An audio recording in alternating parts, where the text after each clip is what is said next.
What does it mean to be a freeloader? That old lady is just a leech. Tell her to get lost. Moocher, get out, you old hag. I never wanted to know that words of disrespect could sting so much, especially coming from a child's mouth. This happened a few years ago. My husband passed away in his early 30s. Until the very end, he held my hand and said, Arya, I'm sorry. Be happy. It's not like I was able to be as happy as my husband had hoped. But happiness didn't come easily, mainly because living with my mother was a challenge. Around the time my husband died, my father also passed away suddenly. My mother, who lives in a remote area where a car is essential, doesn't have a driver's license. Concerned, I chose to move in with her, even though it meant a longer commute to work. That decision was a mistake. At first, my mother said, "Let's cooperate and live together." But soon she started living sloppily, treating the sofa like her nest. She didn't help with chores despite our initial agreement. I tried talking to her about it, but she'd say, "You're the worst daughter, making an old woman work. You're already a disgrace for coming back home." I was deeply hurt and couldn't sleep that night. The next morning I said, "Mom, if you dislike me that much, I can leave." She looked at me angrily and said, "You know I can't shop without you. Are you threatening me?" "No, I just didn't want to make you uncomfortable." "Then just do the housework and be a useful daughter." Grumbling, she ate the breakfast I made. I honestly didn't know what she wanted. My spirit was gradually worn down by her constant complaints. My physical health was deteriorating due to the long commute and handling all the housework. I had reached my limit with the long commute and taking on all the household chores. When I got home from work, I did all the housework that my mother didn't do, and then collapsed into bed. In a life where I was unable to do anything I liked, my mother complained about me almost every day. Just when I thought that days like this would continue forever, one day a major incident occurred. My brother's family showed up at our home. "What brings you here all of a sudden?" My brother Louis, his wife, and their son never visited because they found the countryside boring. As I was puzzled, my sister-in-law Alvina tilted her head. "Didn't Mom tell you?" Before I could respond, my mother rushed in and warmly greeted them. My mother congratulates my brother's family on how well they came. "What's going on?" I asked. "We're going to live with Louis and his family now. So, Arya, you're not needed anymore. Start packing," she said, ignoring my shock. She then welcomes my brother's family into the house. As the family settles into the living room after bringing in heavy bags, my mom orders me to make coffee. I start making coffee in a daze, almost breaking into tears. My mom had always treated my brother and me differently since we were kids. For my brother's birthdays, she buys him all the gifts he asks for, but on mine she just hands me something random without considering my wishes. When it was time for college, my brother got financial support, but I didn't because my mom believes women don't need to study. So I worked hard, earned a scholarship, and graduated from a 4-year college. Balancing part-time work and studies back then was really tough. When my husband passed away and my mom offered to live with me, I thought maybe she finally saw me. Turns out I was wrong. I make enough coffee for everyone and decide to retreat to my room. Since my mom doesn't want me around, I need to start looking for a new place to live ASAP. As I'm about to leave the living room, I suddenly stumble forward, feeling a jolt to my back. I was lost in sadness, But when I turned around, it's Delano, my brother's son who had kicked me. "Stop it, that hurts. You can't kick people," I warn him. Hearing my voice, Alvina, his mom, surprisingly tells me, "Arya, please stop it." Delano, grinning, says, "I took down the old lady." Alvina smiles and says, "Yes, you did." Confused, I show them my bruised knee. Isn't it basic to teach kids not to kick people? I'm actually hurt. Why shouldn't I correct Delano? "We practice no-scold parenting. We let our child grow freely, doing what he wants. So please don't scold Delano," Alvina says, visibly annoyed. She takes Delano and leaves, saying, "No point talking to someone like this. Let's go play in the living room." I was furious, but it was clear that my mom, brother, and Alvina would side against me. Picking a fight I can't win won't help, so I head to the kitchen to calm down. When I'm about to break, I turn to sweets for comfort. I thought I had some cream puffs in the kitchen, but as I get there, my brother is already opening the fridge, exclaiming, "Oh, cream puffs! Delano, you want a cream puff?" He calls out to the living room, and Delano comes running to take one. I snap at my brother. "Hey, that cream puff was mine. Why are you giving away stuff from someone else's house to your kid?" "Oh, that was yours? Well, the cream puff is happier being eaten by a cute kid. Getting mad at a child, you're losing it." "I'm not mad at Delano. I'm mad at you for giving away my cream puff." My mom and Alvina must have heard me raising my voice at my brother. They both come into the kitchen. "Arya, enough is enough. Stop picking fights with your brother. Don't you have better things to do? When are you planning to leave?" My mom says. "Leave? You just told me to leave today. I have nowhere to go," I reply. "Oh, poor thing. How about we let Arya stay until she finds a new place, mother-in-law?" Alvina suggests, feigning pity.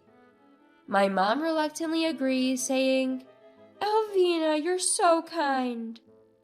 I'm frustrated, but no arguing won't help. Still, I can't help but voice my discontent. "What do you mean, support me? I pay for half the living expenses in this house. Why am I being treated like this?" You're still being supported by your parents, right? Isn't the money coming from Dad's inheritance? The truth is, I pay for the household expenses from my own salary. But my brother and his wife assume I'm living off my late father and mother, so there's no point in arguing. Delano, having finished his cream puff, appears and asks, "What does support mean?" My brother points at me with a smug smile. "It means that lady over there.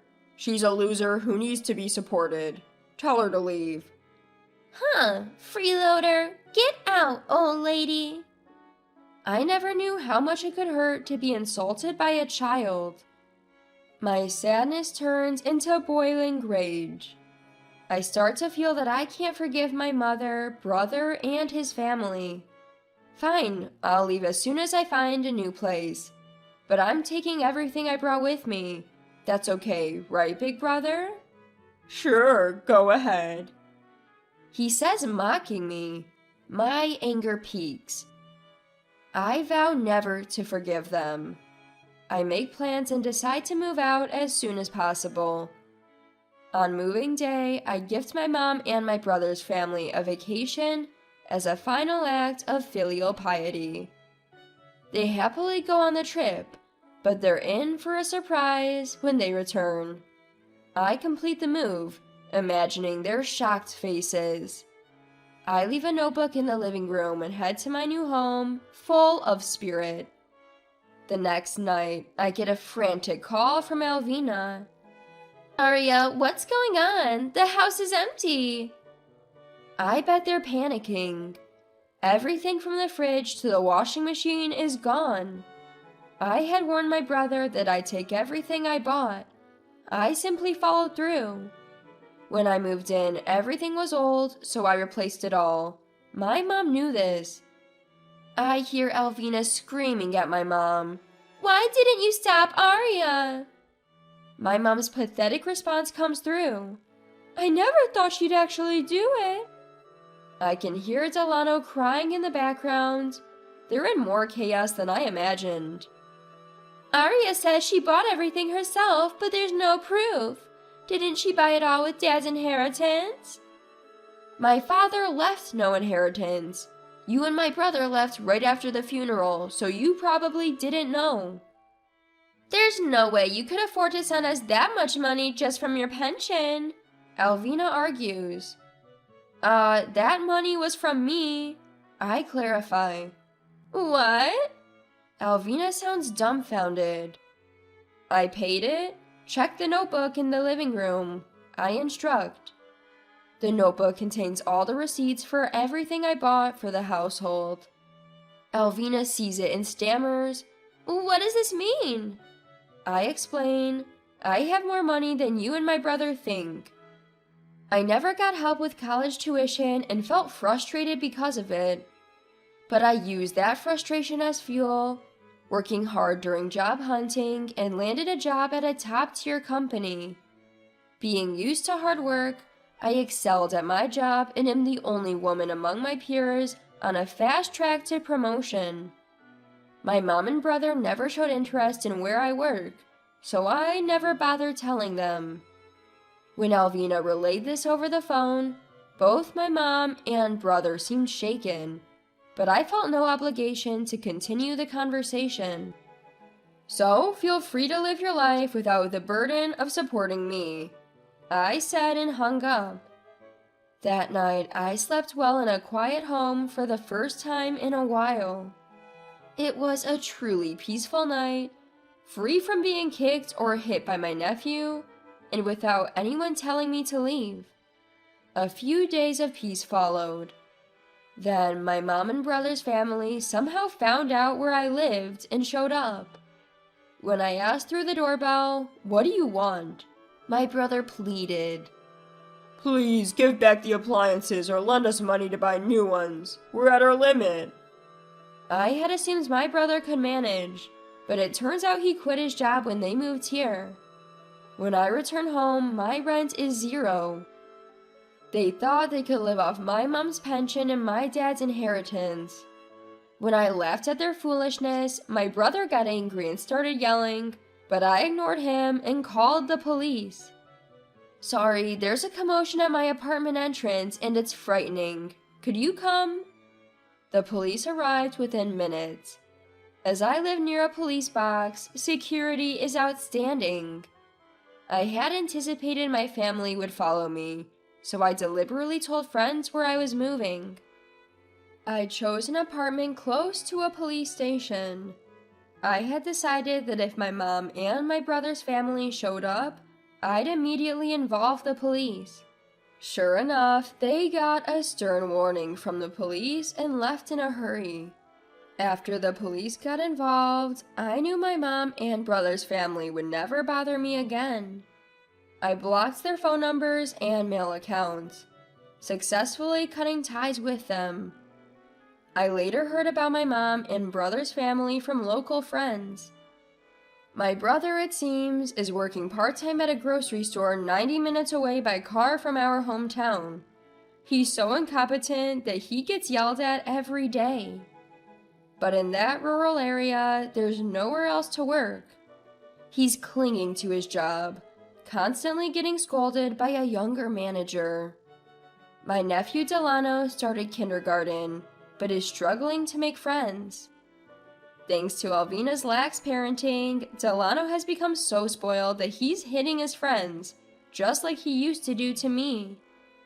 Word got around among the moms, and now Alvina and Delano are isolated because nothing good comes from being involved with that kid. Delano is acting out his stress at home, causing daily chaos. Their already old house is getting destroyed in various places because of his tantrums. Furthermore, Delano seems to have developed a mistrust of people. He can't even step out of the house and has stopped going to kindergarten. Alvina keeps saying, "How did it come to this?" and spends her days crying. As for me, I'm still enjoying living alone. The desire for my mother's approval disappeared when I cut ties, and now I'm relishing the freedom I finally gained, living a comfortable life while working. Living alone can be lonely at times, but so far, I haven't met anyone I like more than my late husband. I hope that someday I'll meet someone I can love as much as him. And when that time comes, I'll start a new chapter in my life.